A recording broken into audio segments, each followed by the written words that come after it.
Trump posted on Truth Social that he believes the mayor of Chicago, Brandon Johnson, and our governor of Illinois, J.B. Pritzker, should be put in jail for not protecting ICE agents as they're invading our cities here in the Chicagoland area. I need you to understand that calling for political opponents to be put in jail is literally textbook fascism. The president of a nation cannot just call for people to be put in jail because they disagree with their positionality on something. That is not how things are supposed to work in a supposed democracy when we're talking about duly elected officials.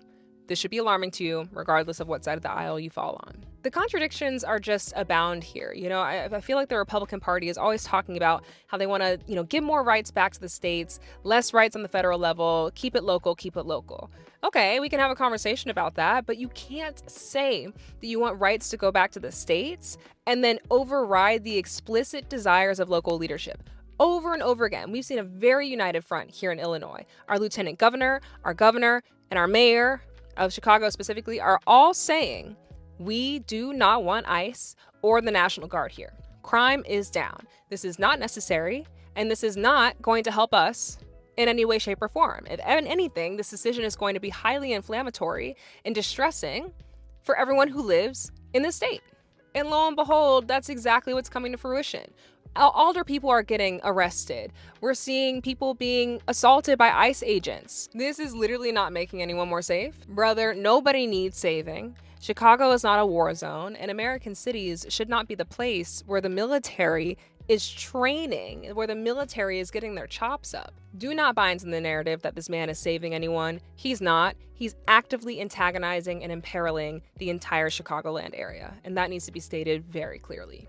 Now, this development actually has me gagged. Several Chicago news organizations are suing ICE and I believe also the Department of Homeland Security for harming journalists and reporters on the ground. Honestly, when I saw this story, the first thing it made me think of was this concept of imperial boomerang. And I don't think it's an exact map on, but in general, the concept of imperial boomerang is that eventually a state that uses particular repressive forces in colonial territories will use those same repressive forces against people, in their own home, essentially. And it honestly made me think of Israel and how the United States has bankrolled this genocide in Gaza, almost $22 billion, from what I understand, over the last couple of years to fund this genocide.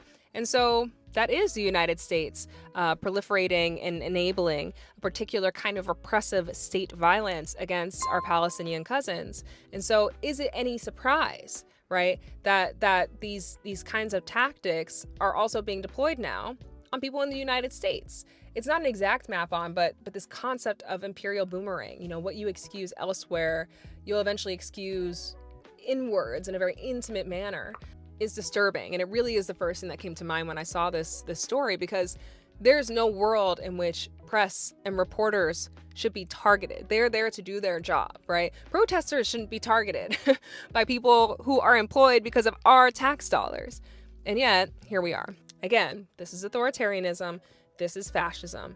Call it what it is. I find it astonishing, the level of cult-like mentality that these folks are so willing to fall into. You know what? I'll be the first person to say there are plenty of problems with our two-party system, and there is corruption everywhere, and there are people who fall in line and trail after power everywhere, okay? I'm not saying Democrats are immune to this. And I do feel as though in the Democratic Party, when people do the right thing, when people do right by their constituents, we're quick to praise people. But when they drop the ball, we will hold people's feet to the fire. Sometimes to a detriment, where it feels like we're cannibalizing people in the general left broad umbrella. But on the right, there really is a level of cultiness and stickiness and fidelity that I do think is particular and unique. That's not me saying I want to emulate that by any means. I think it's healthy and important to have coalitions where we can disagree and hold one another accountable and all the things. I am just continually astonished at the degree to which Republicans are falling in line with this fascist agenda. I think it's incredibly shameful, but let's be real, the bar was in hell for Abbott, so wholly unsurprised that this is how he's choosing to move through this moment.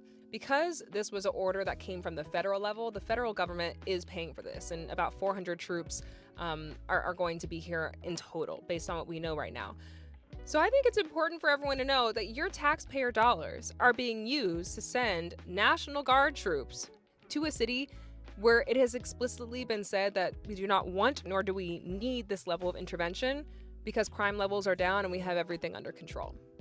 I just think everyone should know that, and I do find it very interesting that the party that is obsessed with waste, fraud, and abuse is throwing around resources so flagrantly. It's also worth noting that a president ordering the National Guard of one state to go to an entirely different state against the will and desires of the local leadership of said state is entirely unprecedented. Making decisions about a city and a state should be done in cooperation with local leadership, not antagonistic to their explicit desires. But what do I know? To build on that, our governor, J.B. Pritzker, has stated that Illinois may withdraw from the National Governors Association. Now, if you don't know, this association is essentially a bipartisan space that is supposed to create an avenue for governors to support one another. But they have remained silent on the siege on Chicago that's happening right now and the Chicagoland area more broadly. And so I think very reasonably, our governor is asking that they take a stand against fascism and authoritarianism, and that if they don't, maybe this isn't an association that our state needs to be affiliated with. I do think applying critical mass of pressure, both from people who have positions of power and from the proletariat bottom-up positionality, these are the things that move the needle, right? These are the things that force regimes to move differently or risk complete mayhem. I think it's completely reasonable to ask this association to stand up and state what's right. It should be a bipartisan stance right now that invading states and cities against the will of local leadership is authoritarian. And that is unacceptable in a nation that is supposed to be, anyways, a democracy. Why more Republicans are not speaking out against this? I don't know. I guess because the cult of personality that Trump has built up over the years, people really just feel like they owe him allegiance. Maybe they're afraid to step out of line because they've seen other people be burned in the crossfire. I'm not sure what it is, but I do think this is a moment that demands moral clarity. And last but certainly not least, ICE is currently putting out TV ads to try to recruit people to join. If you remember, the big ugly bill allocated nearly $80 billion for ICE operations. I'm gonna say that again, $80 billion for ICE operations. Madness. And so from what I understand, at this point in time, the goal is to spend about $30 billion on recruiting efforts. So the goal is to get about 10,000 more agents. They are currently giving some people $50,000 signing bonuses. I saw someone post on Threads the other day, I never want to see anyone say that we can't pay teachers a fair wage ever again. And that just hit me in my soul. Teachers are so poorly compensated in this country. So much of the essential work that keeps this country going on a day-to-day basis relies on the kindness and stick-to-itiveness of a handful of individuals who are not being compensated the worth of the labor that they're doing. And so to think about these $50,000 signing bonuses, to think about these billions and billions and billions of dollars that are sent to fund genocides overseas or used here to wage war against people in our own country effectively, makes me sick to my stomach.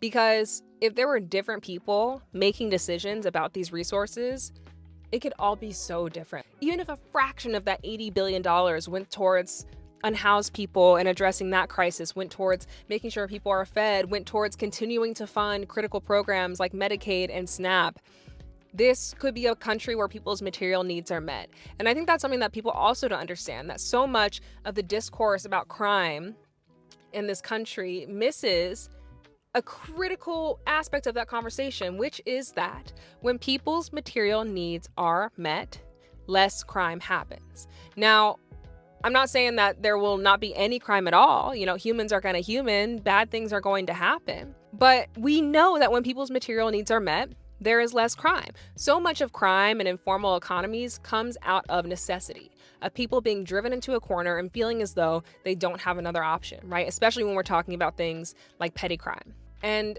it breaks my heart to know that in one of the richest nations in the entire world, where we have so many resources, There are folks who don't have a roof over their head. There are folks who don't have food in their stomach. We're actively enabling the mass starvation and harm of people overseas. Like, this is wrong. And also, this is the legacy of the United States. This is a huge part of the legacy, is this proliferation of wealth hoarding, improper resource allocation, right? Like, none of this is new. I think especially in moments like this, as important as it is to critique all of the harmful, bad things that are happening and speak out against them, we also have a responsibility to imagine what the alternative would be. I firmly believe that critique without solutions is just a severely limited modality of engaging with the current state of affairs. That's something I want to be very intentional about and think more about moving forward. Is, yes, I want to offer the commentary and the critique, but also, am I doing research on what solutions could look like? But I firmly believe that hope is not a luxury, hope is a necessity.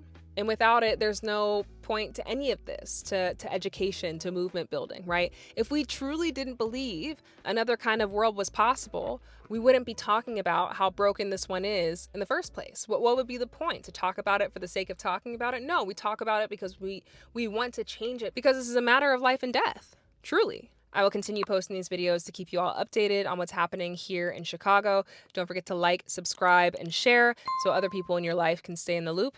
And I'll see you in the next one. Bye.